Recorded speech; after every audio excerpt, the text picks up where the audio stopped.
심리학자인 나폴레옹 힐이라는 사람들은 7가지 불안을 가지고 있다고 말했습니다. 그 7가지 불안이 뭐냐면 경제적 불안, 명예에 대한 불안, 건강에 대한 불안, 사랑의 상실에 대한 불안, 노쇠에 대한 불안, 자유의 상실에 대한 불안, 마지막으로 죽음에 대한 불안이라고 그랬습니다. 우리 인간의 보편적인 불안의 내용입니다. 사람들은 누구나 존재하고 있는 이 불안과 싸워서 이겨야만 합니다.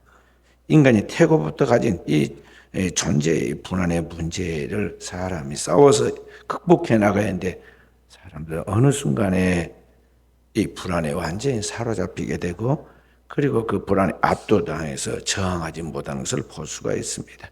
그래서 대부분의 사람들은 그 안에 정신적으로 심리적으로 불안 장애를 가지고 있습니다. Anxiety disorder라는 이 불안 장애가 누구나 크고 작게 또 나타나게 조금 덜 나타날 뿐이지 그 속에 잠재되어 있는 것을 볼 수가 있습니다. 바로 이러한 인간의 근본적인 타고난 불안의 문제를 해결하기 위하여 세상에 참된 평화를 가져오신 분이 누구냐 하면 예수 그리스도이십니다. 인간의 불안은 죄로 말미암아 하나님과 소외될 때 나타나는 그런 현상인데, 바로 죄로 말미암아 나타나는 인간의 이 존재적 불안의 문제를 해결하기 위하여 예수 그리스도 오셔서 이 문제인 죄의 문제를 십자가에서 담당하십니다. 십자가 위에서 그리스도께서 우리의 연약함과 병을 짊어지실 때 우리의 내면에 존재하고 있는 이 불안의 문제도 주님이 다 짊어지십니다. 우리를 대신해서 주님이 십자가를 칠 때 내가 고민할 심히 죽게 되었다고 말씀한 것 같이, 그러한 고민들, 우리의 존재적인 불안들이 있는데 이것을 주님이 십자가 위에 올라가셔서 우리의 죄를 담당하고 십자가에서 피를 흘려 죄의 값을 처리함으로 영원한 속죄를 이루어 주시죠. 그렇게 해서 이 땅에 오늘 주님께서 이 죽음에서 부활하심으로 하나님의 나라의 그 근본적인 평화를 우리에게 주신 것입니다. 그래서 주님은 한마디로 평화의 사자, 또 평화의 사도이십니다. 그리스도가 이 땅에 탄생할 때 하늘에서 천군 천사가 내려왔고, 그리고 찬양을 합니다. 지극히 높은 곳은 하나님께 영광이고 땅에서는 기뻐하심을 입은 사람들의 중에 평화로다. 그 평화를 그리스도께서 우리에게 가져다 준 것이죠. 우리의 죄와 허물을 담당하고 우리의 존재적 불안은 다 십자가에서 영원한 속죄와 함께 해결해 그리스도께서 부활로 제자들에게 찾아오셔서 하신 첫 번째 인사가 뭐냐면 너에게 평강이 있을지어다 하는 것이었습니다. 세상을 새롭게 하는 그 주님의 나라의 상태, 그게 뭐냐면 평화다 하는 것이죠. 그래서 주님께서 하나님의 자녀된 우리에게 너희가 이 평화를 누려야 한다, 이 평화를 구하라고 말씀하시죠. 그래서 오늘 우리는 이 주님의 나라의 그 상태인 하나님의 나라의 평화, 하나님의 평강을 누릴 수 있도록 기도해야 돼요. 빌립보서 4장 4절부터 7절에 이렇게 말씀하고 있습니다. 신약 성경 빌립보서 4장 4절에서 7절 말씀. 주 안에서 항상 기뻐하라. 내가 다시 말하노니 기뻐하라. 너희의 관용을 모든 사람이 알게 하라. 주께서 가까우시니라. 아무것도 염려하지 말고 다만 모든 일에 기도와 간구로 너희 구할 것을 감사함으로 하나님께 아뢰라. 그리하며 모든 지각에 뛰어난 하나님의 평강이 그리스도 예수 안에서 너희 마음과 생각을 지키시리라. 아멘. 오늘 주님께서 우리에게 기도하라고 말씀하시죠. 걱정거리가 많고 근심거리가 많고 불안거리가 많은데 그것을 다 주님께 구하라고 그랬습니다. 아무것도 염려하지 말고 오직 모든 일에 기도와 간구로 감사함으로 하나님 앞에 아뢰라. 그게 기도하라. 그리하면 모든 지각에 뛰어난 하나님 평강이, 그리고 이 세상의 이 모든 생각, 감정, 느낌, 이 세상에 보고 듣고 알 수 있는 모든 것들, 그것을 넘어서는 하나님의 나라의 평강이 우리의 죄와 연약함을 담당하고 십자가의 영원한 속죄를 이루심으로 우리의 모든 불안을 제거하신 그리스도 예수 안에서 우리의 마음에 그 하나님의 평강이 부어진다. 그래서 하나님의 평강이 너희를 지배하신다. 그래서 이 하나님의 나라의 상태, 그 상태를 샬롬이라고 말해요. 그 완전한 하나님 나라의 평화, 하나님 나라의 평강. 그래서 오늘 우리를 향한 하나님의 계획은 바로 그러한 하나님의 나라의 상태인 평강을 주시려고 오늘 우리를 부르신 거예요. 오늘 우리가 하나님 믿고 나면 하나님의 자녀가 되어서 하나님의 소망을 갖게 되죠. 하나님 희망을 갖게 됩니다. 그런데 우리가 살아가는 삶의 현실은 절대 그렇게 만만하지 않아요. 그래서 우리가 살아가는 삶의 현실 속에서 우리들은 힘들다고 다 이야기하죠. 그런데 그렇게 힘든 세상을 살았는데 지나놓고 나서는 다 과거에 대해서 좋았다, 아름다웠다고 추억을 이야기하죠. 과정은, 삶의 과정은 힘들었지만 우리가 그런 모든 것들을 지나놓고 그걸 보니까 아름답게 느껴지는 추억이 된 것이죠. 우리의 삶의 모든 과정을 통해서 하나님이 우리를 이끌어가는 것은 뭐냐면 우리의 장래의 미래의 소망을 주는 것이고 희망을 주는 거예요. 우리의 희망이 뭐냐면 오늘의 우리의 현실은 부족함 투성이고 실수 투성이고 죄악 투성입니다. 그리고 우리의 삶의 현실은 하나님이 우리를 다듬어 가시기 위해서 우리를 깨뜨리시죠. 우리의 삶의 고난을 통해서 우리를 만들어 가십니다. 하나님 작품으로 만들어가는 과정을 통해서 처음에는 주님을 믿는 칭의의 단계에서 오늘 그 주님을 통해서 우리가 하나하나 변화해 돼가는 성화의 단계로 가다가 나중에 이제 어느 때 생명을 끝마치고 하나님 앞에 가게 되는데 그때는 그리스도와 똑같은 영광의 모습으로 변화하게 되죠. 하나님의 목적은 뭐냐면 오늘 우리로 하여금 하나님의 자녀라는 말씀처럼 그리스도의 하나님의 독생자인 그 그리스도처럼 똑같은 형상으로 우리를 만들어가는 거예요. 그래서 그리스도와 같은 똑같은 하나님 나라의 영광을 우리에게 주시는 것인데 바로 그러한 하나님의 그 뜻을 이루기까지는 결코 우리를 포기하지 않고 쉬지 않고 우리를 하나님의 작품으로 만들어 가시는 거예요. 그렇기 때문에 오늘 우리는 그 하나님에 대한 희망, 하나님에 대한 믿음을 가지고 오늘을 살아가는 깨어있는 종들이 되어야겠어요. 그리고 그러한 하나님께 대한 희망, 그 하나님께 대한 소망이 있기 때문에 오늘을 인내하며 나아갈 수 있게 된다는 것이죠. 이런 전체적인 하나님의 패러다임을 알고 그 하나님에 대한 그런 믿음을 가지고 오늘을 살아가는 사람의 진정한 하나님의 백성이에요. 성도라는 것이죠. 그렇게 그런 소망이 있기 때문에 믿음의 선진들이 그 믿음을 가지고 어떤 환난, 어떤 핍박, 어떤 삶의 고난의 과정이 있어도 좌로나 우로나 흔들리지 아니하고 위협에 굴복하거나 유혹에 흔들려서 세상의 죄악에 넘어지지 아니하고 끝까지 믿음을 지키고 하나님 앞에 나아갈 수 있게 된 거예요. 그래서 사도 바울은 오늘 우리에게 그러한 하나님의 사람으로 살아갈 수 있도록 기도하라고 그런 것입니다. 오늘 여기 14절부터 19절에 보면 사도 바울이 당대 교회, 에베소 교회의 기도를 가르칩니다. 기도할 때 본을 보입니다. 하늘과 땅을 지으신 그 하나님 앞에 무릎을 꿇고 기도하였어요. 그 뭐냐? 그 믿는 그 하나님의 자녀들이 정말 그 내면의 속사람, 영혼이 하나님 앞에서 성령의 능력을 강건해져서 우리 주 예수 그리스도가 누구이시며 그분이 우리를 위하여 구속하신 구원의 은혜가 무엇이며 그분이 우리를 향하여 계획하신 하나님의 뜻이 무엇인가를 알고 그 풍성한 은혜를 누리며 나아갈 수 있도록 만들어달라고 오늘 기도하고 있는 것을 볼 수가 있어요. 그래서 오늘을 살아가는 성도들이 저와 여러분이 그러한 하나님 앞에서 분명한 목표를 가지고 목적을 가지고 깨어있는 기도하는 종들이 되어야겠어요.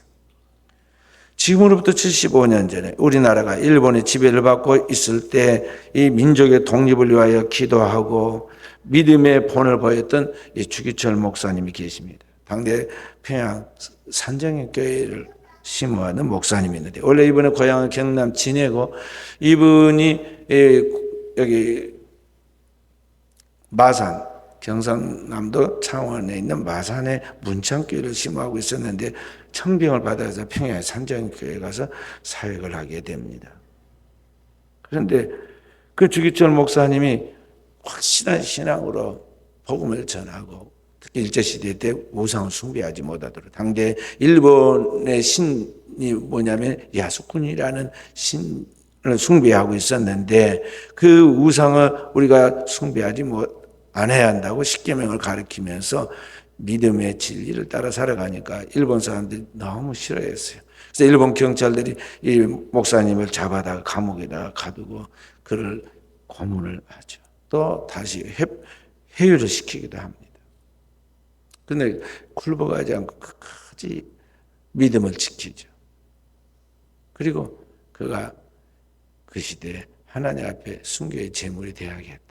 믿음을 지키는 믿음의 사표로서 성도들에게 본이 되어 순교해야겠다는 중심을 가집니다. 그래서 잠시 풀려났을 때 성도들에게 와가지고 자신의 자세를 이야기합니다. 내가 주를 위하여 한 번 죽고 영원히 사는 것에 대한 본을 보여야 하므로 내가 고난받고 감옥에서 순교당할 것이다. 그렇게 이야기를 했어요. 그러면서 자신의 감옥 생활을 하면서 기도해왔던 기도를 그 성도들에게 이야기했는데 그 기도가 5종목의 나의 기도예요. 그래서 그 기도가 뭐냐면 이런 내용입니다. 첫째는 죽음의 권세를 이기게 하옵소서. 둘째는 장기간의 고난을 견디게 하옵소서. 셋째는 노모와 처자와 교우를 주님께 부탁합니다. 넷째는 의에 살고 의에 죽게 하옵소서. 다섯째는 내 영혼을 주께 부탁합니다.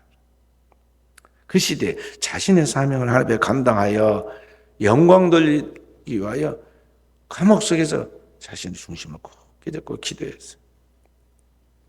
아침에 제가 말씀을 묵상하면서 혼자서 목양실에서 이 주기천 목사님의 막내 아들 그 담대 그 목사님 순교할 때 6살짜리 꼬마였는데 그분이 이제 간증하는 장로님이 간증하는 하얀 머리가 되어가지고 자기 아버지가 순교한 60년 되는 때 간증한 내용을 제가 잠깐 봤어요.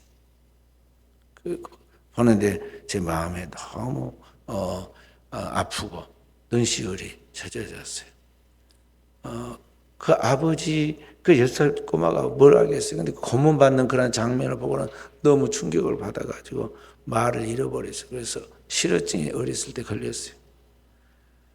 그 6살 때 아버지가 죽어서 감옥에서 이제 시신이 나와서 그 엄마가 그 아버지의 시신을 혼자서 알코올로 소독을 하고 이제 입간 예배를 교인들과 함께 드리려고 할 때 그 소독을 하고 있을 때 이 아이가 아빠가 하도 보고 싶어가지고 엄마가 위에서부터 소독을 해오니까 발치 그 덮고 흰 천 덮어놓은 발치를 이렇게 열어보니까 말이죠. 그 아빠의 발이 보이는데요. 너무 놀랐어요. 지금까지 본 적이 없는 너무나 무서운 짐승 발보다 더 무서운 발톱을 다 뽑아내버려가지고 그게 썩어가지고 이게 너무 무섭고 너무 부끄러운 거예요. 그래서 자기도 모르게 그걸 천을 건너 덮어버려요. 자기 아빠 발을 확 붙잡고 있는 거예요. 그래서 그 엄마가 염을 하면서 이렇게 소독을 해서 내려오는데 이 막내 아이가 아빠 발을 붙잡고 안 놓으니까 말이죠. 비켜라, 손 치워라. 그렇게 이야기하는데 이 실어증이 걸려갖고 말을 못하니까 제대로 제때 말을 정확히 못하니까 막 붙잡고 있어요. 치우라니까 그러니까 강제로 손을 밀어냈는데 그 발을 닦으려고 보니까 발이 너무 무섭게 되어갖고 있는 거죠. 그래서 아이가 왜 아빠 발을 붙잡고 있는가 하는 것을 알거나 미안하다 아이한테 엄마가 사과를 해요. 그리고 그 장례를 치르죠. 교인들과 함께 일사가구의 신앙으로 하고 살다가 하나님 앞에 부름을 받은 그 주기천 목사님의 장례를 교인들과 함께 치릅니다. 역사의 종말을 맞아 그로부터 75년이 거의 한 세대 가까이 지금 지나가고 있는데 오늘의 시대에 우리는 어떻게 살아가고 있는가 생각합니다. 과거에 같이 그런 전쟁이나 핍박이나 그러한 압박이 있는 시대가 아닙니다. 오늘은 그 시대에 비하면 100배나 사회적 평화의 시대에 우리가 마음껏 모든 걸 누리며 살아갑니다. 그러므로 이 시대에 오늘 우리에게 필요한 건 무엇이냐면 살아있는 순교자로서 오늘의 시대의 삶은 자리매김하도록 해야 한다는 것이죠. 이 종말의 시대에 세속화되지 않고 깨어있어서 정말 하나님의 백성다운 그래서 언제든지 오늘이라도 부르면 하나님 앞에 순결한 신부로 그리스도 앞에 설 수 있도록 깨어있는 영성을 가진 사람으로 살아가도록 우리의 신앙을 다잡고 나가야 한다는 것이죠. 그래서 저는 이 순천과 여수 이 지역이 순교의 성지인데 이곳에서 하나님의 나라를 준비하는 사람으로서 주님의 몸된 교회를 섬기는 목사로서 저도 마음에 5가지 기도를 가지고 있어요. 5종목의 나의 기도, 즉 전 목사님의 기도를 본받아서 5가지 기도 제목을 가지고 있다는 거죠. 첫째는 뭐냐면은 복음이 들려지게 하옵소서. 오늘 많은 크리스천들이 교회를 다니지만 교회 와가지고 다 졸고 있습니다. 그리고 하나님 말씀을 집중하여 듣지 않습니다. 다 눈에 내리깔고 그냥 주변에다 낙서하고 핸드폰 꺼내가지고 거기서 뭐 카톡하고 뭐 보고 있고 다 대부분 그래요. 대부분 그래요. 우리 교회도 예배 때 집중하려고 자기다가 지금 핸드폰 거리에 갖다 놨는데 2개 꼽혀 있네 보니까. 예. 자, 그런데 하나님의 말씀이 들려지지 않으니까 이 시간이 지루하거든요. 재밌는 흥미로운 시간이 아니에요. 하나님 말씀이 내 안에 들려와서 그 말씀이 나를 살리고 상쾌하게 하고 기쁘게 하고 행복하게 해야 하는데 그렇게 느껴지지 않기 때문에 그러는 것이죠. 교회는 뭐 하는 것이냐? 일반 놀이터나 일반 사람들의 그 노는 장소가 아니잖아요. 교회는 하나님께 예배하고 하나님의 말씀을 듣는 것이에요. 하나님께서 그 발등상에 여기에 머물러서 그 백성들을 지켜보며 그 백성들의 신음소리를 듣고 그 백성들의 경배를 받는 곳이라는 것이죠. 그런데 바로 그곳에서 하나님의 말씀이 선포될 때 그 말씀이 들려지는 사람이 있고 그렇지 못한 사람들이 있어요. 지금부터 몇천 년 전에 구약의 이스라엘 백성들도 마찬가지였어요. 매주일 안식일마다 제사장에서 백성들에게 제사가 침례되고 하나님의 축복이 선포됐습니다. 그리고 나가면은 선지자들을 기름 부은 선지자들에 의해서 하나님의 말씀이 선포되고 하나님의 말씀이 전해졌지만 백성들 그 말씀이 들려지지 않았어요. 자기들을 향하는 하나님의 말씀이라는 것이 깨달아지지 못했습니다. 그래서 결국은 그 하나님의 말씀이 그들에게서 구원의 효력을 발휘하지 못하고 결국은 듣기는 들어도 깨닫지 못하고 보기는 보아도 그걸 알지 못하죠. 예레미야 선지자는 그들 앞에 지금 이미 종말이 와 있고 그들을 치는 하나님의 매일 바벨론의 몽둥이가 와서 그들을 쳐서 그들이 대낮에 벌거벗겨서 포로가 돼가지고 저 이방 땅에 끌려가서 거기서 혹독하게 시련을 당하고 죽게 될 것인데 그게 다 보이는데 백성들은 보이지 않는 거예요. 들리지 않는 거예요. 선지자 예레미야가 아무리 외쳐도 그 얘기에 대해서 허리에 매국노라고 그걸 몰아붙이고 그걸 죽이려고 하였고 감옥에다 가두고 그랬죠. 오늘날도 마찬가지다 하는 것이죠. 주일 하나님 말씀이 선포될 때 그 말씀이 내게 들리지 않은데 그렇지 않다는 것이죠.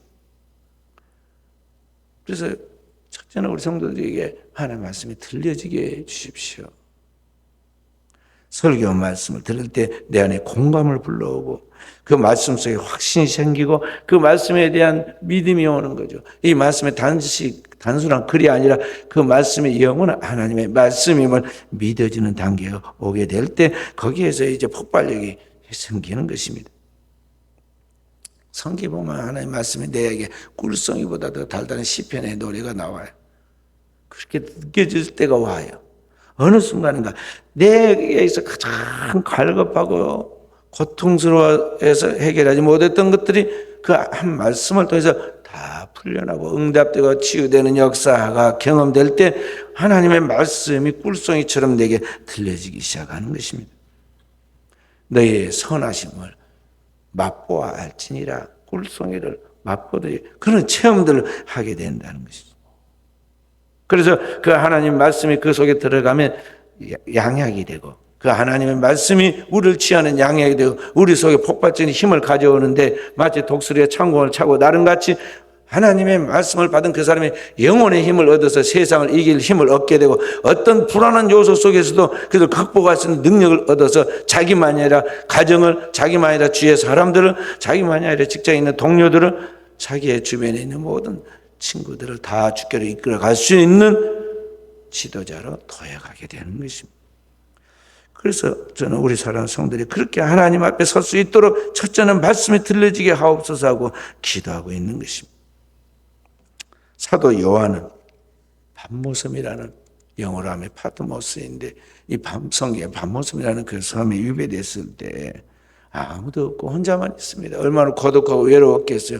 그런데 그때 이렇게 예배를 드리는 주일날 그는 교회도 없으니까 그냥 혼자서 하나님 앞에 기도하고 예배 드리는 거죠. 그런데 하늘이 열리고 그때 이제 하나님의 나라의 환상이 보입니다. 그런데 엄청난 게 보여요. 인류의 모든 세계가 파노라마처럼 쫙 펼쳐지는데 과거, 현재, 미래까지 그리고 인류의 종말을 끝나는 새하늘과 새 땅이 열리고 그 영원한 나라에 들어가서 그 종말에 그 영원한 하나님의 구속받은 백성들이 하나님의 영광 가운데 거하는 게 다 보이는 거예요. 그래서 짧은 시간에 그 주일날 아침에 부지런히 기록하여 남긴 것이 뭐냐면 요한계시록이에요. 그리고 제발 자기처럼 이러한 성령의 환상이 열리고 성령의 음성이 들려지고 그래서 그와 같은 믿음으로 하늘의 소망을 가지고 오늘을 살아가서 축복받는 백성이 되도록 하기 위해서 그런 열망이 있어서 사도 바울이 당대 교인들에게 뭐라고 말씀하냐면 요한계시록 3장 22절 말씀. 귀 있는 자는 성령이 교회들에게 하시는 말씀을 들을지니라. 단순한 귀가 아니라 그 영혼의 음성을 깨달아 들을 수 있는 그런 영적인 귀를 말한 거죠. 귀 있는 자는 성령이 하나님의 영이 오늘 우리 교회들에게 우리 성도들에게 말씀하는 그 음성을 들을지니라는 거죠. 7번 그 말씀을 합니다. 그 세면 음성이 우리 귀에 오늘 들려야겠어요. 구약의 엘리야는 호렙산 굴에서 혼자 기도를 합니다. 큰 불이 일어나고 태풍이 불어오고 막 온 세상 뒤에 없고 지진이 일어나고 거기에 하나님이 임재하지 않았음을 보게 되죠. 그런데 가만히 귀를 기울이니까 뭔가 소리가 들려요. 그게 무슨 소리인가 하고 그가 머무는 굴 밖으로 나와서 가만히 옷깃을 여미고 귀를 기울이니까 음성이 들렸는데 그 당대에 엘리야가 그 백성들과 세계를 향하여 하나님의 말씀을 전해야 할 그 음성, 하나님의 세미한 음성이 들리기 시작해요. 그래서 엘리야가 그 하나님의 음성을 듣고 그대로 나가서 선포할 때 이스라엘의 구원이 그 당대 이 세상의 구원의 역사가 그대로 재현되는 것을 볼 수가 있어요. 그로부터 850년 후에 역사 가운데 온 사람이 누구냐면 엘리야의 심령과 능력으로 온 세례 요한이요. 세례 요한도 광야에서 혼자 복음을 외칩니다. 회개하라 천국이 가까웠느니라. 그런데 어느 날 그에게 하나님의 음성이 들립니다. 세상 죄를 지고 하나님의 어린 양신 예수 그리스도가 그 앞에 오고 그 예수 그리스도 오심과 함께 성령이 그에게 지금 말씀하시죠. 하늘이 열리고 성령이 비둘기처럼 강림하시고 그때 하나님이 말씀하신 그 음성이 그에게 들립니다. 이는 내 사랑하는 아들이요 내 기뻐하는 자라. 세상 죄를 지고 하는 하나님의 어린 양이신 그리스도를 깨달아지고 그 예수 그리스도에 대하여 하나님이 보이시고 말씀하신 그 모든 것들이 다 보였다 이 말이에요. 오늘 이 시대에 우리가 이런 영적인 진정한 그리스도인으로 서도록 오늘 우리가 깨어 있어야겠습니다. 실존주의 철학자인 키에르 케고르는 대학 시절에 22살 때 일기에다 이렇게 썼습니다. 온 세계가 다 무너져도 내가 붙들고 놓을 수 없는 진리, 내가 그것을 위해 살고 그것을 위해 죽을 수 있는 진리를 나는 발견해야 한다. 그것이 나에게 주신 사명이다.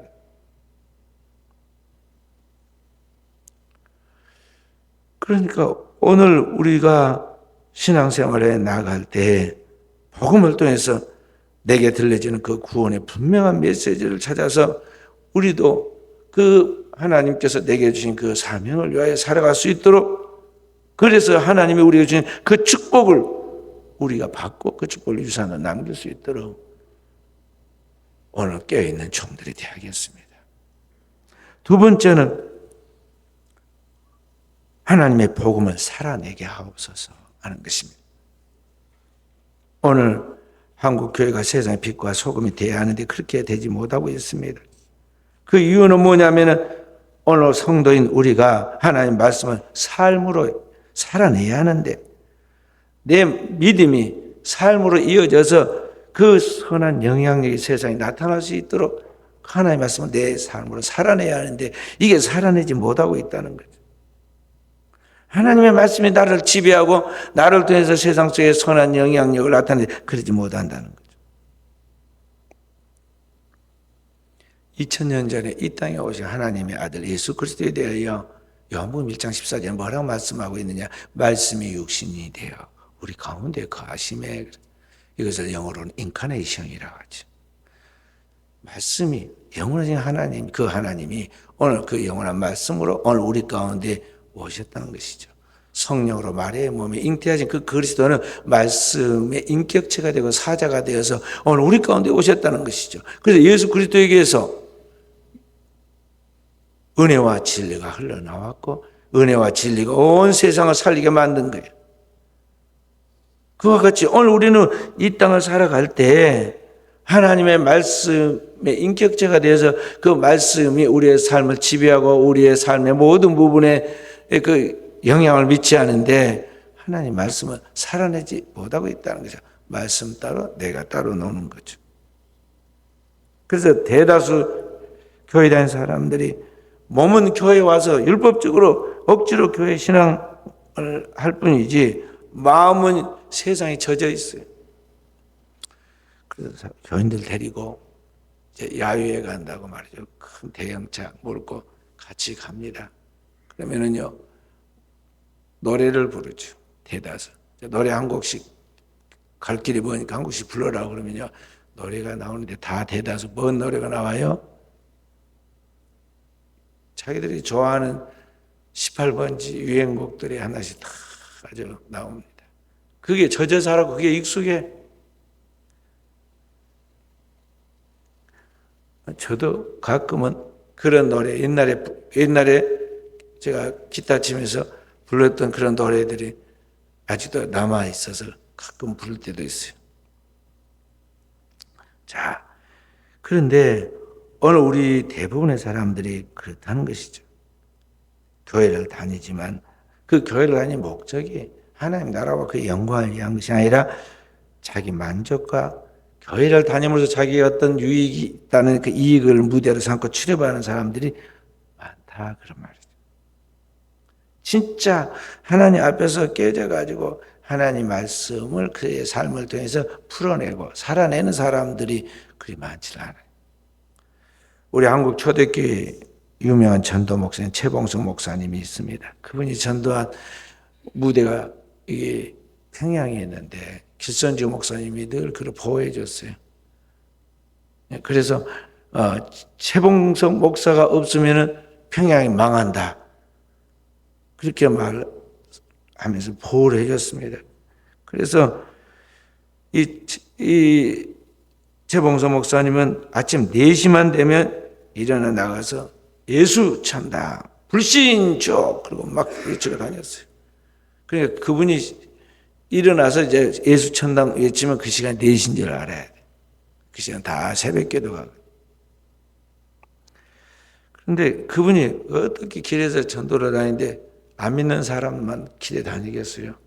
심지어는 같이 신학을 공부하고 있었던 유명한 수필가이면서 또 신학자의 목사님도 옆에 지나가는데 최필교 목사님이랑 목사님이 딱 지나가는데 거기서 예수 천당을 또 외쳤습니다. 그랬더니 아니 자기가 지금 최필교 목사인지 모르고 지금 저런가 하고 싶어가냐 확 두드리면서 나 최 목사야. 그러니까 이 최봉수 목사님 거들떠 보지도 않고는 최필교 목사는 목사지만 벌지 목사예요. 그랬어요. 이 벌지라는 말은 평안도 사투리로 벙어리란 말이다. 뭐 그래요. 그러니까 당신은 복음을 선포해야 하는데 복음을 선포하지 않고 벙어리와 마찬가지다는 거죠. 그리고 전도하면서 찬송을 불렀는데 그분의 찬송은 가장 많이 부른 찬송 뭐였냐면 예수 사랑하시면 거룩하신 말일세. 우리 어린이들도 많이 부르고 저도 어렸을 때 제일 많이 불렀던 찬송 중에 하나가 그런 찬송이었어요. 어떻게 막 우렁차게 찬양을 하고 다니든지 여기 일본 경찰이 시끄럽다고 제발 좀 조용해라고 그랬어요.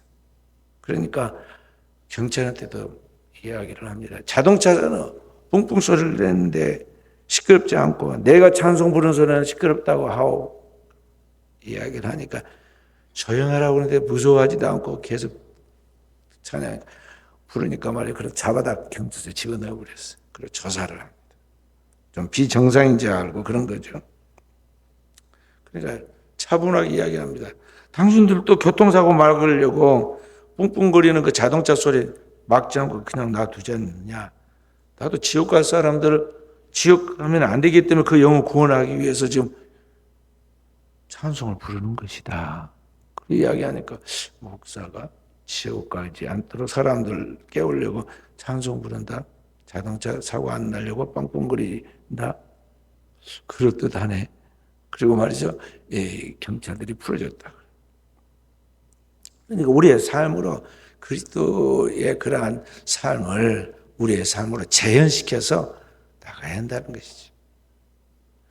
우리가 한국이 오늘날 한국이 이렇게 성장하고 한국 교회가 부흥하고 또 이러한 것들이 이 사회뿐만 아니라 세계 각지에 그 영향력을 미칠 수 있는 건 뭐냐면 이렇게 진정으로 하나님을 믿는 하늘의 미랄과 같이 깨어있는 주의 종들이 많이 있었고 그런 믿음의 본을 따라서 나간 성도들이 있었기 때문에 오늘날 그와 같은 역사가 나타났다는 걸 우리가 알아야 하겠습니다. 세 번째 기도는 뭐냐면 말씀과 삶이 일치되는 제자가 되게 하옵소서. 제자가 되게 하옵소서. 오늘 우리는 하나님의 자녀들이고 하나님의 백성들입니다. 세상에 우리를 다스리는 유일한 만왕의 왕은 주님이십니다. 그렇기 때문에 성도들은 그 하나님의 통치가 이 땅에 세워지도록 그렇게 나아가야 하는데 바로 그렇게 하나님의 통치가 이 땅에 이루어지도록 만들어내는 일꾼, 하나님 일꾼이 누구냐면 제자라 이 말이죠. 그러니까 나 혼자 잘 믿고 말씀을 살아내서 하나님의 미래가 되는 것으로 끝나는 게 아니라 또 다른 제자를 만들어서 또 다른 하나님의 구원받은 백성들을 만들어서 나가는 그런 일꾼이 되어야 한다는 것이죠. 우리 성도들이 살아가는 직장에서 직무를 통해서 또 우리가 활동하고 있는 그 어떤 자리에서든지 우리가 빛과 소금과 같은 역할을 감당해 나갈 때 그것이 오늘 우리 하나님을 기쁘시게 하는 것들인데 바로 그런 것들이 우리에게 필요하다는 것이죠. 사실은 지금 코로나 팬데믹에 교회들이 침체되고 어렵다고들 이야기를 합니다. 그러나 사실은 지금의 가장 하나님의 복음이 필요한 때예요. 그렇기 때문에 이때 사명을 잘 감당하기 위해서는 오늘 우리가 단지 믿는다, 교회 다니는 것으로 그게 안주해서는 안 되고 하나님의 말씀의 이상을 오늘 우리의 삶의 현실에 잘 조화 있게 살아가면서 말씀과 삶이 일체가 되는 진정한 제자가 되어서 또 다른 제자를 만들어내도록 오늘 우리가 깨어있고 준비하고 훈련된 사람이 되어야 한다는 것이죠. 그래서 진정한 제자는요, 훈련이 필요해요. 우리 자녀기가 훈련받다가 지금 군대에서 왔는데요. 이 군대에는 이런 민간인이 들어가가지고 그냥 아무것도 모르는 민간인이 들어가가지고요. 몇 주 동안 훈련을 통해서 완전히 이제 새 사람으로 국가에 충성하는 제군, 군인으로 만들어냅니다. 무엇을 그렇게 하느냐면 커리큘럼이 있어요. 그래서 제1주에는 제식, 제2주에는 각개국 전투, 제3주에는 제4주에는 사격 이렇게 그렇게 있습니다. 그래가지고 그걸 계속 반복해서 훈련을 해요. 그 훈련을 해놓으면 완전히 민간인이 철저한 군인이 돼가지고 국가를 위해 목숨을 바치고 충성을 합니다. 교회도 마찬가지다 이 말이죠. 이 땅에 하나님의 나라를 돌이켜야 하는데 충성하는 진정한 하나 십자가의 군사 같은 사람이 필요한데 그게 주님의 제자예요. 하나님의 말씀으로 디사이플 해야 한다는 거죠. 훈련해야 돼요. 훈련이 필요해. 근데 교회 예배도 훈련이고 기도 생활도 훈련이고 봉사도 훈련이고 전도도 훈련인데 말이죠. 자기 기분 나는 대로 해. 그러면 안 돼. 신앙생활에 멋진 제구는 철저히 훈련을 통해서 아주 멋있는 군인이 되는 거예요. 세계적인 연주가가 되는 것은 피나는 자기 연습을 통해서 그러한 사람이 나오는 거예요. 교회에서 제자도 마찬가지예요. 하나님 앞에서 말씀의 훈련, 기도의 훈련, 전도의 훈련, 봉사의 훈련, 섬김의 훈련, 훈련이 철저히 되어야하는데 자기 기분대로, 행편대로, 자기 하고 싶은 대로 그렇게 신앙생활을 해야 하거든요. 백날을 믿어도 제대로 안 돼요. 안 되는 거예요. 철저히 무장이 돼.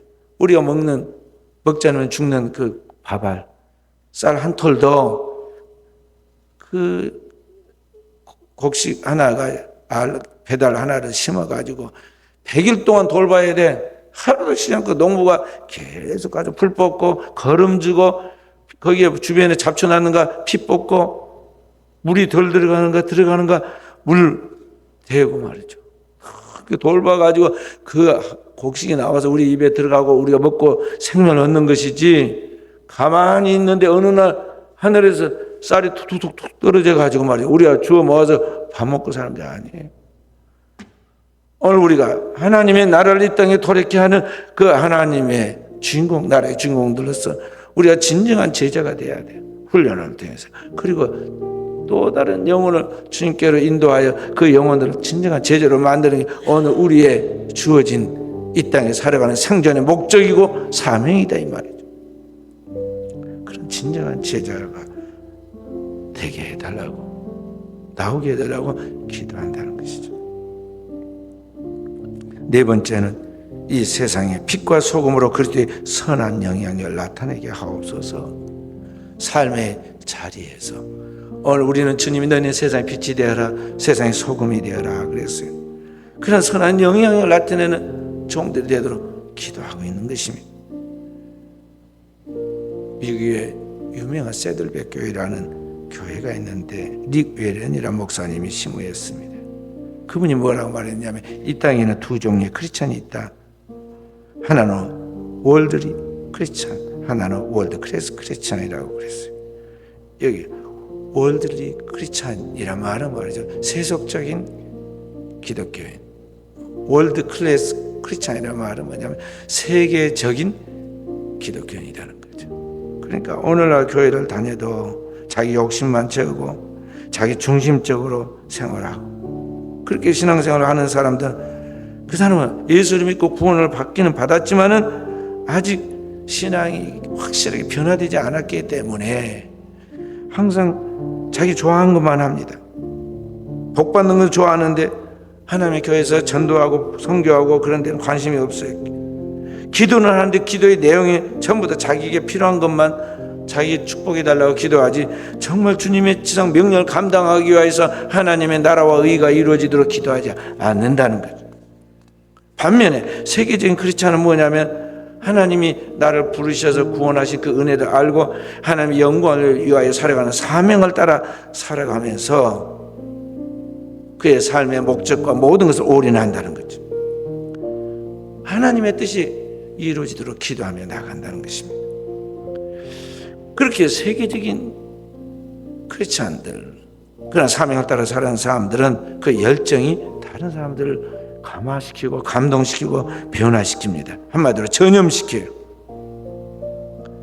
오늘 우리가 살고 있는 사회는 이와 같은 정말 하나님 앞에서 깨어있는 사람들로 무장되어 있어서 거룩한 교회가 돼야 하는데 사실은 오늘날 이 교회들이 현실적인 교회들이 그리스도인으로서의 기준점을 잃어버리고 세상이 제시하는 그러한 가치관이 기준이 되어서 살아가고 있어요.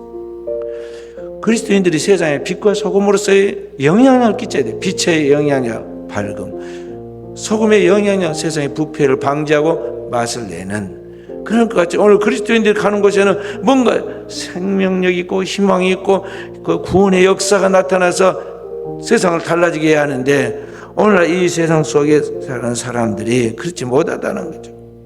도리어 세상에서 세상 영향을 받아버려요. 그리고 교회에서 원래는 순수하게 예수를 믿던 소년 소녀였는데 살아가면서 너무 세상에 나쁜데 물이 들어가지고 세상 영향을 받아가지고요 완전히 이상하게 돼버려요. 천국문을 가로막고 자기도 들어가지 않고 들어간 자도 막고, 그리고 자기 입을 막 합류하느라 너무 요란하죠. 그런 사람들이 너무나 많다 하는 거죠. 그래서 오늘 우리는 우리의 신앙이 그러한 신앙으로 전락하지 않도록 늘 영혼의 자기 관리를 해야 하고 영혼의 위생을 지켜야 하고, 하나님 앞에서 거울을 보듯이 내가 지금 어떠한 모습인가, 반듯하고 아름다운 모습인가, 아니면 너무나 엉망진창으로 흐트러져 있는 모습인가, 늘 매일 아침 하나님 말씀을 붙들고 기도하면서 하룻밤을 맞추고 샤워하듯이 기도하면서 다시 자신의 영혼을 살피면서 하나님의 거룩한 백성으로 자기를 자기매김하도록 해야 한다는 것입니다. 다섯 번째로 오늘 우리는 성령의 열매를 맺어 하나님의 영광을 드러내게 하옵소서 하는 것이 마지막 기도의 제목이 되어야겠습니다. 주님은 그 유명한 포도나무 비유에서 포도나무에 가지가 줄기에 굳게 붙어있어 열매 맺은 같이 아버지는 농부고 주님이 가지다면 우리는 그 가지에 그 줄기라면 우리는 그 가지에 줄기에 붙어있는 가지와 같은데, 우리가 어떻게 열매를 잘 맺을 수 있느냐? 가지가 줄기에 굳게 붙어있은 같이 우리가 주님 안에 거해야 한다. 주의 말씀 안에 거해야 한다고 그랬어요. 그러면 그 결과 열매를 많이 맺듯이 오늘 우리가 이 땅에 살아가는 하나님이 기뻐하시는 열매를 많이 맺게 되는데, 그 열매가 뭐냐면 성령의 열매입니다. 이 땅에 농사짓고 수고한 모든 것들에 대한 열매가 있듯이 크리스찬들의 신앙생활의 그 결론, 그 결과가 나타나는데, 그게 뭐냐면 땅에서 거둘 수 없는 신령한 하나님이 주신 열매, 그게 뭐냐면 성령의 열매. 성령의 열매. 아버지께서 열매를 많이 거두면 그것을 기뻐하신다고 했어요. 요한복음 15장 1절부터 8절에 보면 그 말씀이 나옵니다. 요한복음 15장 거기 마지막 8절에 보면 그런 말씀이 나오죠. 함께 봅니다. 8절. 너희가 열매를 많이 맺으면 내 아버지께서 영광을 받으실 것이요 너희는 내 제자가 되리라. 아버지께서 기뻐하시는 것, 농부가 곡식을 많이 거두며 기뻐하는 것 같이 아버지께서 우리를 통해서 기뻐하시고 거두시는 게 뭐냐면 우리를 통해서 하나님의 신령한 열매, 성령의 열매를 거두는 거예요. 갈라디아 5장 16절부터 25절에 보면 그렇게 말씀합니다. 성령을 쫓아 행하라. 그러면 육체의 욕심을 이루지 아니하리라. 22절. 성령의 열매는 이것이 사랑, 희락, 화평, 오래 참은 자비, 양선, 충성, 온유, 절제다 그랬어요. 이런 하나님의 신령한 열매, 하나님의 기업에 들어갈 열매를 우리가 많이 거두는 것, 이것이 하나님이 우리에게 바라시는 것이고, 그런 열매를 거두었을 때 하나님 앞에 갔을 때 우리가 후회하지 않고 헛되지 않고 하나님께서 우리에게 상을 주시는 축복의 재료가 된다는 것이죠. 그래서 그런 하나님의 백성이 되도록 목자로서 성도를 놓고 늘 기도하는 것입니다. 오늘도 우리의 사랑 귀한 성도 여러분 그대가 이 세상에 마당만 받고 가는 명목상 크리스찬으로 주님 알곡과 죽정이로 말씀하실 때 알곡이 아닌 그런 것으로 버려지지 않도록 하기 위해서는 우리의 신앙과 삶의 자세를 바꿔야겠어요. 그리고 우리의 삶을 하나님 앞에 잘 자리매기며 나아갈 때 거기에 풍성한 성령의 열매가 맺히는 그런 결실을 통해서 하나님의 기쁨이 되고 우리의 삶에 보람이 넘치는 행복이 될 것입니다. 오늘 이 축복이 우리 사는 성도들의 충만하게 임하시기를 주님의 이름으로 축원드립니다.